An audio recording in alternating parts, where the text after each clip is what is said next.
Continuamos con nuestro estudio de la teología de la unidad y ahora saltamos a otro tema, un tema que sale de los círculos cristianos propiamente, incluso sale de los círculos religiosos. Nos referimos a lo que yo llamaría una especie de ecumenismo secular, eh, que tiene un nombre más formal, que es la ética mundial. Ese es el nombre con el que se conoce el movimiento, eh, que es un movimiento relativamente reciente.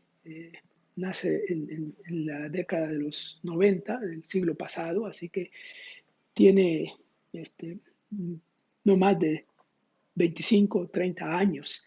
Eh, el inicio del movimiento está relacionado con las ideas del famoso teólogo Hans Kuhn, al que ya hemos hecho referencia. Él escribió un libro en el año 1990 sobre ese tema, hacia un proyecto de ética mundial, algo así. Eh, y el libro eh, propone varias cosas y varias ideas, una cuestión relacionada con el diálogo interreligioso e incluso con el mundo secular. Eh, Luego, en el año 1993, se realizó un congreso, eh, un congreso, un parlamento de religiones mundiales o parlamento mundial de religiones. Eh, Interesante, en 100 años antes, en 1893, se había realizado uno que era simbólico, con poca gente, pero este era el segundo, recién 100 años después. Se realizó en la ciudad de Chicago y sí fue de participación masiva. Hubo 7,000 personas participando, de una amplia variedad de religiones y este, comunidades espirituales. La base era las ideas del libro que Hans Kuhn había publicado. Eh, el encuentro ofreció un contexto para la reflexión que se plasmó en la Declaración de Principios Universales que recoge el documento llamado Hacia una ética mundial. Dicho texto eleva la importancia de la no violencia, del respeto por la vida, la solidaridad, un orden económico justo, la tolerancia, una vida transparente y la igualdad de derechos. En aquella época era especialmente entre el hombre y la mujer. Bueno, ese era el panorama del inicio. En 1995 se fundó la Fundación eh, para la Ética Mundial en Alemania. Y Hans Kuhn fue su fundador y su primer presidente y único hasta ahora. Creo que hoy es una cuestión simbólica. La organización se fue extendiendo a otras partes de Europa, incluso en América Latina.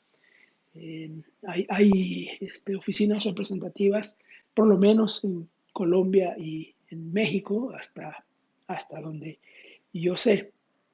Es una organización que ha publicado varias cosas. Eh, el propio Hans Kuhn se ha dedicado a escribir algo sobre esto, y una parte de sus escritos,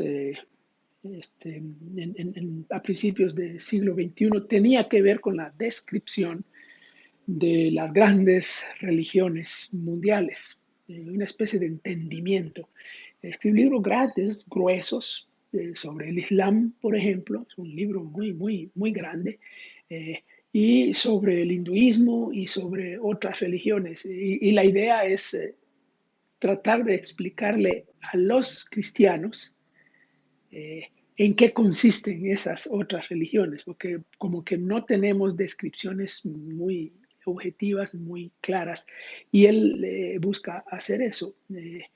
Este, bueno, una aclaración que se hace desde el principio, que hace el propio Hans Kuhn, que hace la fundación, es que el propósito no es crear una religión mundial. Ese es un asunto que pone nerviosos a todos. Pone nerviosos a los católicos y por supuesto a los evangélicos también, a los protestantes en general, pero a los evangélicos los pone nerviosos, porque lo asocian automáticamente con las profecías bíblicas de la gran apostasía y las cuestiones apocalípticas. Eh, bueno, la idea no es formar una religión única, mezclando todas las ideas de todas las otras religiones. Por lo menos eso se aclara desde el comienzo. Y Hans Kuhn afirma que el diálogo es un diálogo porque se hace desde una posición establecida y firme. Y él dice, él lo dice, mi posición es el cristianismo. Esa es mi posición. Desde mi posición cristiana, yo dialogo. Y espero que los demás hagan lo mismo. Entonces, la idea es establecer un diálogo. Y lo que está en mente es la paz mundial. Se dice en general, pero en este movimiento, que no habrá paz en el mundo si no hay paz entre las religiones. Y no habrá paz entre las religiones si no hay diálogo entre las religiones. Entonces hay una meta común que tiene que ver con la paz mundial. En el fondo está la premisa de que los conflictos mundiales, una buena parte de los conflictos mundiales que se viven, son de origen religioso. Eso es una cuestión que se puede discutir. Muchos estarían de acuerdo, muchos estarían en desacuerdo con esa afirmación. Lo cierto es que sí hay muchos de los conflictos tienen ese origen y de ahí viene esa idea o ese interés de desarrollar esa paz mundial a través de esta ética. Bueno, dejaremos por ahí esto y continuaremos describiendo un poco más este movimiento.